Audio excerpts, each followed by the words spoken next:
तो मेरे प्यारे बच्चों, अपने पास क्वेश्चन है ए प्रश्नावली 1.1 का छठवां क्वेश्चन है अपने पास। व्याख्या कीजिए कि 7 गुणा 11 गुणा 13 प्लस 13 और 7 गुणा 6 गुणा 5 गुणा 4 गुणा 3 गुणा 2 गुणा 1 प्लस 5 भाज्य संख्याएं क्यों हैं। वो हमसे पूछ रहा है, ये वही क्वेश्चन है, ये वही क्वेश्चन है। वो हमसे पूछ रहा है कि भाज्य संख्याएं क्यों हैं, मतलब भाज्य संख्याएं तो हैं, वो ये पूछ रहा है क्यों है, कैसे हैं ये भाज्य संख्याएं, हमें बताओ। तो हम उसको बताएंगे। हम ले लेते हैं ये वाली संख्या ले लेते हैं, ठीक है, हल में ले लेते हैं डायरेक्ट। अपने पास ए बराबर मान लो कोई संख्या है, ये अपने पास 7 गुणा 11 गुणा 13 प्लस के 13, ठीक है। इसमें सबसे पहले क्या 13 कॉमन ले लो, 13 कॉमन ले लो, कितना बचा 7 गुणा 11 प्लस के 1, ठीक है। 13 कॉमन ले लिया, 13 ये कितना हो गया, अंदर कितना हो जाएगा 11 7 77 प्लस 1 और चलेंगे तो 13 यानी कि गुणा में कितने हो जाएगा 78। अगर हम इसका गुणा करेंगे, अगर मानो इन दोनों का गुणा किया, गुणा करके कुछ आया, ठीक है, गुणा किया कुछ आया। अब इस संख्या को बताओ क्या ये भाज्य संख्या है। अब इस संख्या के अपन क्या करेंगे, अभाज्य गुणनखंड करेंगे तो कितने आए 13 गुणा 78, यानी कि 13 गुणा 78।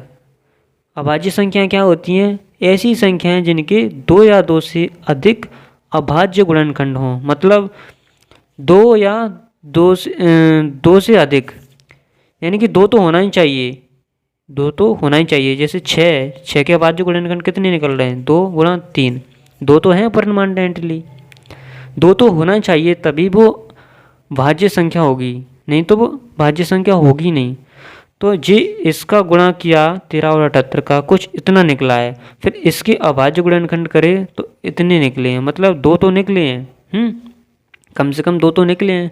तो समझ में आ रहा है कि यह अभाज्य संख्या है। अभाज्य संख्या के 2 या 2 से अभाज्य गुणनखंड हों, मतलब जो 2 और 3 क्या है अभाज्य संख्याएं हैं, ये गुणा में लिखी हैं 2 और 3, तो ये अभाज्य गुणनखंड हो गए। मैंने बताया थी कि अभाज्य संख्याएं कैसी होती हैं, जिनमें खुद के अलावा किसी दूसरी संख्या का भाग ना जाए, उन्हें अभाज्य संख्या कहते हैं। 2 में 2 के अलावा किसी का भाग नहीं जाएगा, 2 अभाज्य संख्या है। या 2 को ऐसे नहीं लिख सकते, ठीक है, 2 के अभाज्य गुणनखंड 2 नहीं निकल सकते, 6 के 2 गुणा 3 निकल गई, तो 6 क्या एक अभाज्य संख्या है। एक बार और सुन लो, ऐसी संख्याएं जिनके 2 या 2 से अधिक अभाज्य गुणनखंड हों वह भाज्य संख्याएं कहलाती हैं। तो हम क्या बोलेंगे, हम ये बोलेंगे इससे, हम बोलेंगे कि चूंकि इस संख्या के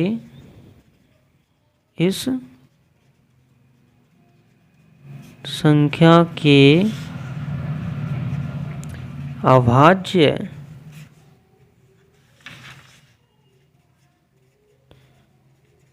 गुणनखंड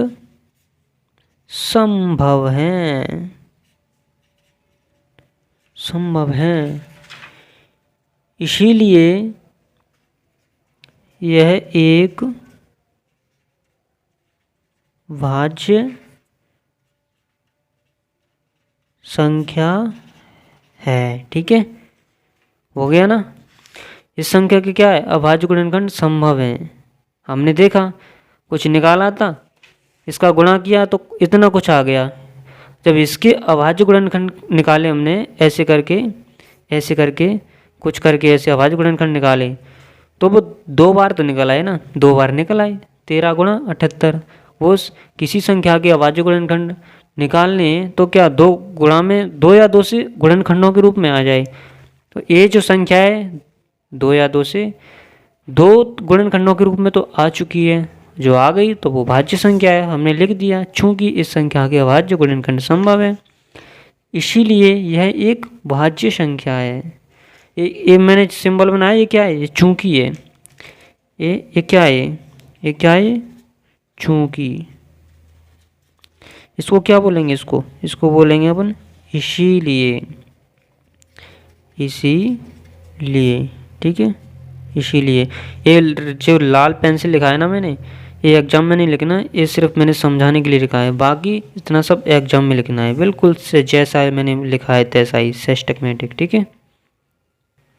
अब दूसरा क्वेश्चन अपने पास क्या दिया है, दूसरा वाला ये दिया है, इसको भी अपन मान लेते हैं b बराबर मान लेते हैं, ठीक है। b बराबर कितना दिया है, 7 गुणा 6 गुणा 5 गुणा 4 गुणा 3 गुणा 2 गुणा 1 प्लस 5। तो इसमें से 5 तो कॉमन आ ही जाएगा, इस पूरी संख्या में से 5 यहाँ भी है, यहाँ भी है, 5 कॉमन ले लो, बचा क्या, 7 गुणा 6 गुणा 4 गुणा 3 गुणा 2, 1 का इसमें गुणाएंगे 1 ही होएगा, प्लस 1, ठीक है। 5 अंदर गुणा करो, 7 छंगे कितने होता है, 6 7 कितना होता है, 6 7 42 गुणा 4 12 12 दूनी 24 प्लस का 1। 42 और 24 का गुणा करोगे तो कितना आएगा, 42 और 24 का गुणा करोगे तो हमारे पास कितना आएगा, 1008 प्लस 1। जोड़ेंगे तो 5 गुणा कितना आ जाएगा, 1009। अब इस संख्या का अब मानो 5 का गुणा इसमें कर दिया तो कुछ ये संख्या आ गई, ठीक है हमारे पास। अब इस संख्या के जो फिर हमने अभाज्य गुणनखंड किए, इस संख्या के 5 का गुणा इसमें किया हमने, ये संख्या कुछ आ गई, ठीक है। 5 का हमने गुणा किया, 5 का गुणा किया, इस संख्या कुछ आ गई। अब इस संख्या के अभाज्य गुणनखंड किए तो कम से कम 2 आ गए ना, 2 आ गए, 5 गुणा 1009 आ गए, ठीक है भाई। 5 गुणा 1009, इसका गुणा किया इतना कुछ आया, कुछ, ठीक है। जब इसके अभाज्य गुणनखंड किए तो इतने आ गए, 5 गुणा 1009। हमारी परिभाषा क्या है कि भाज्य संख्या क्या होती हैं, ऐसी संख्याएं जिनके अभाज्य, यानी कि ऐसी संख्याएं जिनके 2 या 2 से अधिक अभाज्य गुणनखंड संभव हों। साहब तो जिस संख्या है जाके 2 से 2 गुणनखंड तो है ना, एक 5 है, एक 1009 है, तो यह क्या एक भाज्य संख्या है। तो हम लिखेंगे चूंकि, क्या लिखेंगे, चूंकि, ठीक है, चूंकि इस संख्या के अभाज्य गुणनखंड